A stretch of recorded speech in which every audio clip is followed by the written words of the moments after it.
Pues ya se cumplió una semana del masivo hackeo a la Secretaría de la Defensa Nacional y de que se supiera o de que se viera al presidente obligado a reconocer el deterioro en su estado de salud, su verdadero estado de salud. Recordarles una filtración obtenida tras un ciberataque a servidores de la Secretaría de la Defensa Nacional de México reveló que el presidente ha requerido de intervenciones médicas que hasta hace unos días no eran del conocimiento público. López Obrador minimizó el hecho y el propio ciberataque en sí. La polémica surgió porque algunos sectores consideran que el estado de salud del presidente pues sí es un asunto de seguridad nacional del país. Pero vamos a hablar del tema y de cómo se ha abordado hasta ahora del lado del gobierno y del propio presidente con nuestro colaborador de CNN, ex canciller Jorge Castañeda. Qué gusto saludarte.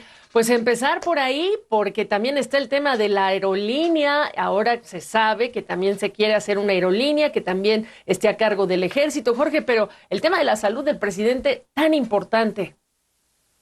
Bueno, desde luego, Gaby, ese es quizás el tema más estridente, más mediático, sobre todo más importante desde cierto punto de vista de las revelaciones de este Guacamaya Leaks o Sedena Leaks, como se ha llamado ahora, es decir, el hackeo de millones de documentos de la Secretaría de la Defensa Nacional en México.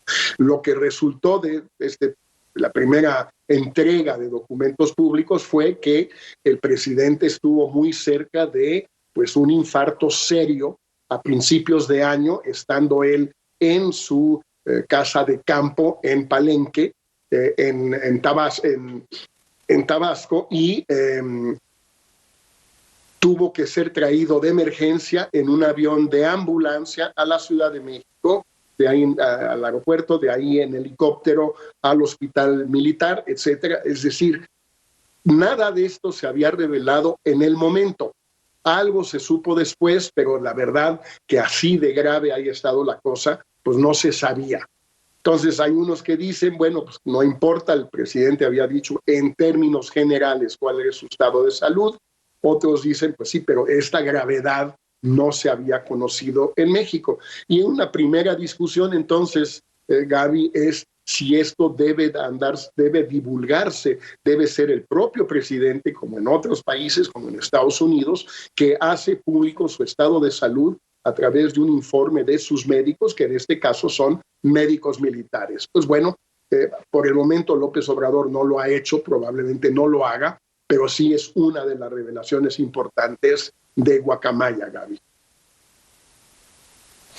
Y hay otras tantas sobre las cuales evidentemente hay que trabajar para verificar y demás, pero Jorge, la forma en la que públicamente en las conferencias mañaneras el presidente y parte también de su gabinete desestiman, minimizan este hecho cuando se trata de la Secretaría de la Defensa Nacional, Jorge, pues es, por decirlo menos, delicado, extraño, porque el propio presidente dice que no se va a interponer una denuncia, no se va a actuar en contra, porque dice el presidente que el que nada debe, nada teme.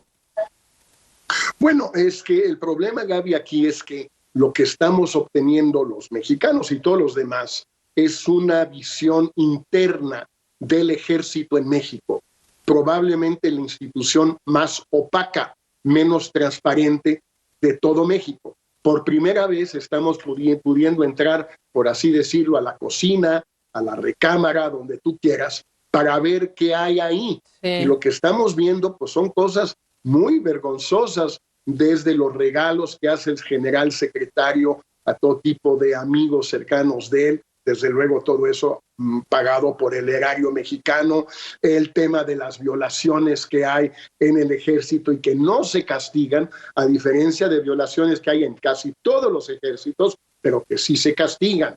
El tema de la línea aérea que tú mencionaste y cómo quiere el ejército cada vez volverse empresario en muchos aspectos, o el tema también de cómo el hotelero Daniel Chávez, gran amigo del presidente López Obrador, les ofrece cuartos de lujo gratis en su hotel en Cancún a los militares que están construyendo el Tren Maya.